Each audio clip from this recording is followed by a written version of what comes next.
What's up guys, welcome back to the channel. If you're new around here, my name's Uncle Reddit, and this is r/Tales from Tech Support. By the time you guys start watching this video, I will be on the road driving to Pennsylvania to do a little bit of camping this weekend. I got my mobile recording set up all ready to go, so we'll do a test this weekend and see how that works out for us. Everything should work fine, just the only thing that's in question is the uploading. We'll see. Might be using my cell phone as a hotspot, but we'll make it work. Alright, let's get into it. Secure data deletion. We had a customer come in with an old beige desktop and requested that it be recycled and the data on it destroyed. He said he had tried it himself but still wanted to be sure it was gone for good. A bit of an odd request, but another old box for me to mess around with once we're done, so fine by me.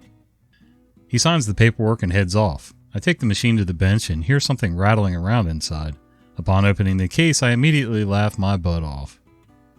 His idea of data destruction was to rip the heatsink, CPU, and socket directly off the motherboard and leave it hanging. The power and IDE cables to the drivers have been cut with scissors as well. The hard drives were untouched. Oh my god. So he destroyed everything except the piece that held the data. Alright. Guess he didn't Google very far for that one. Usually if I have a hard drive I need to get rid of, the easiest way for me is just to set it on the sidewalk and smack it with a sledgehammer a few times, especially with the corner of the sledgehammer. Some people say you can still get data off of it, but the average guy's not going to do that. Not with that bent platter and everything. My laptop won't turn on.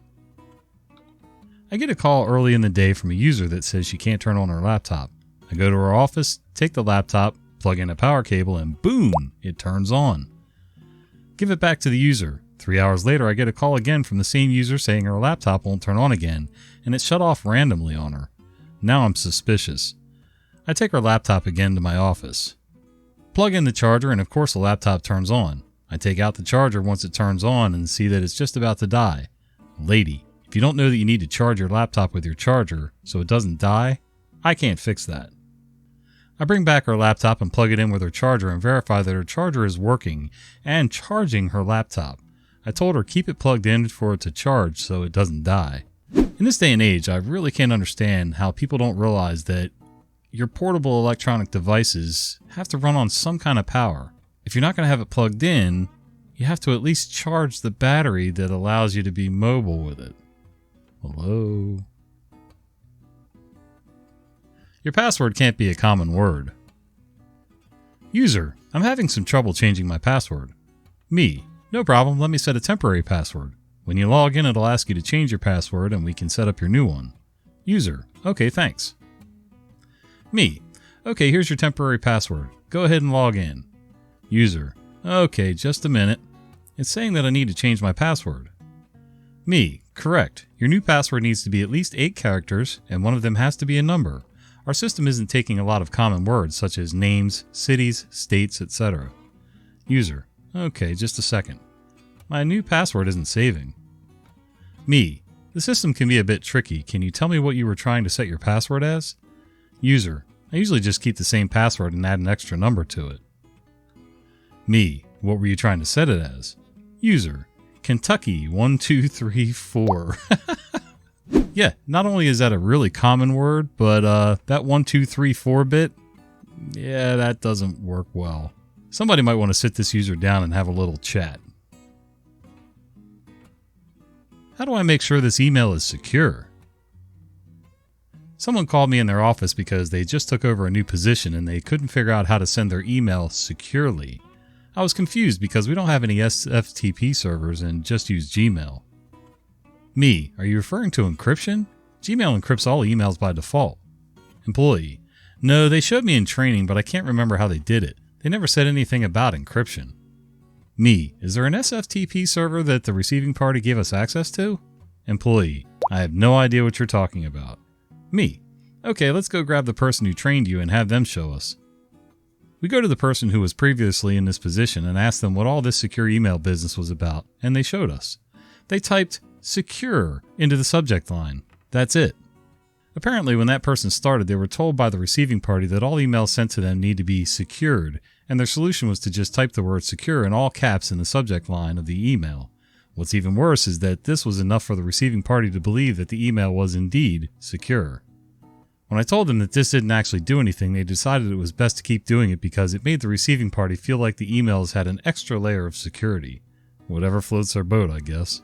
Yeah, I don't know too much about encrypting emails, but I read in a comment down below this post, somebody was talking about an old email program. It wasn't Gmail, and there was something about typing the word secure in the subject line which actually did trigger some sort of encryption. So maybe there's some old dinosaur program that worked on that no longer does. I don't know. One of you guys is bound to know out there, so let us know down in the comments. But they're offline right now. For background, my company has a very heavy separation of duties and very strong silos. Because of my role, I have a whole butt ton of access, but there are thick black lines around the stuff that is my job and the stuff that ain't my job. This happens at least 10 times a week. I get contact from some client I've never heard of. This can come via the approved contact method, they open a ticket, but quite often they send me an email, or worse yet, an IM. They want me to do something that's firmly in the ain't my job column.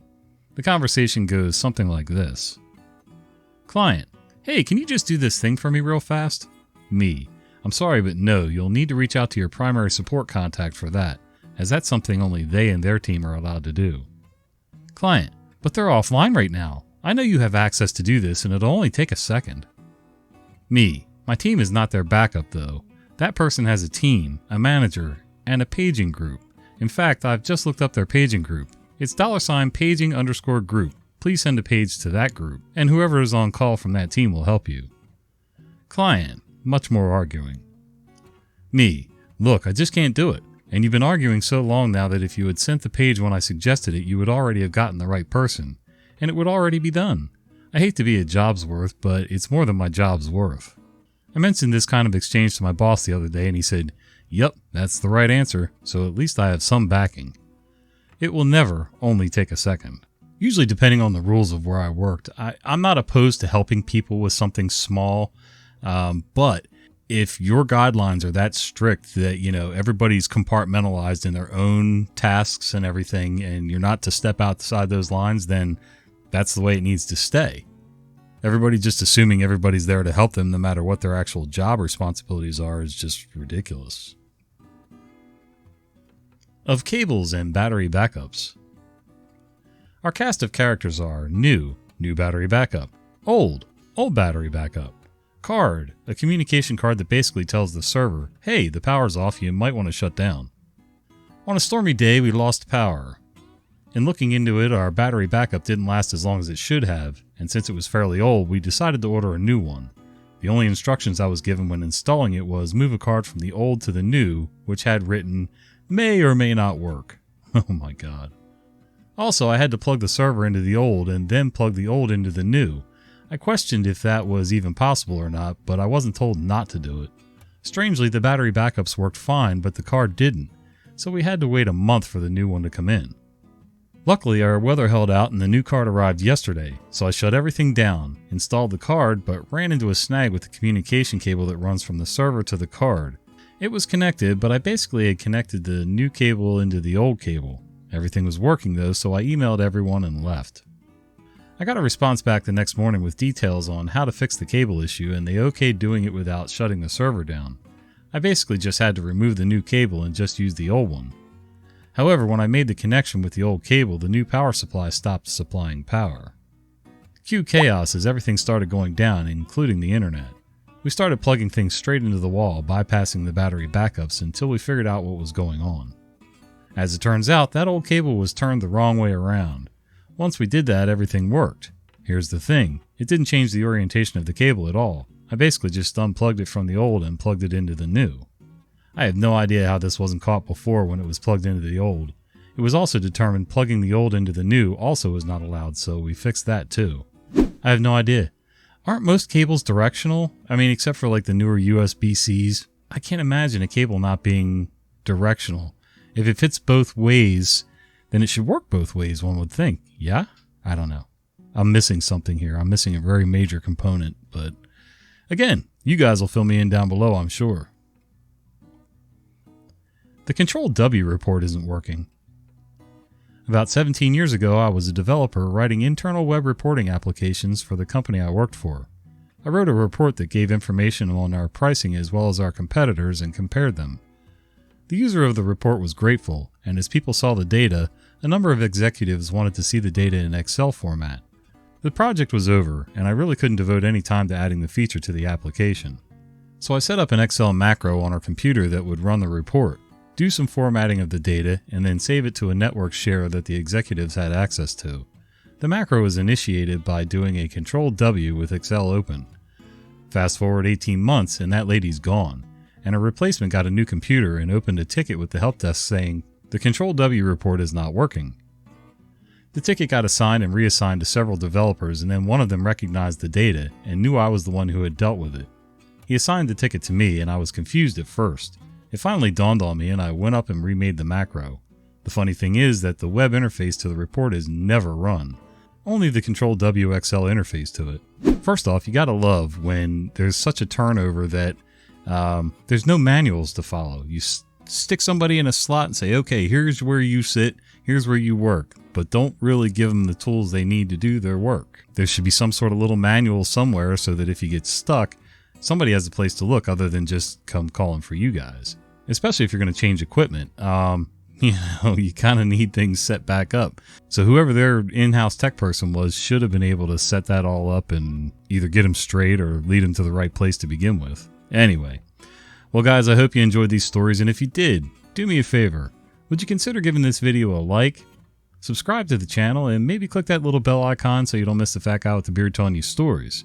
And if you get a chance and you like malicious compliance and pro-revenge stories, head on over to our sister channel. It's also Storytime with Uncle Reddit, but it has a little MC on the logo. If you go to our main page here, it's all the way at the bottom under our channel, our sister channel list. Alright guys, see ya.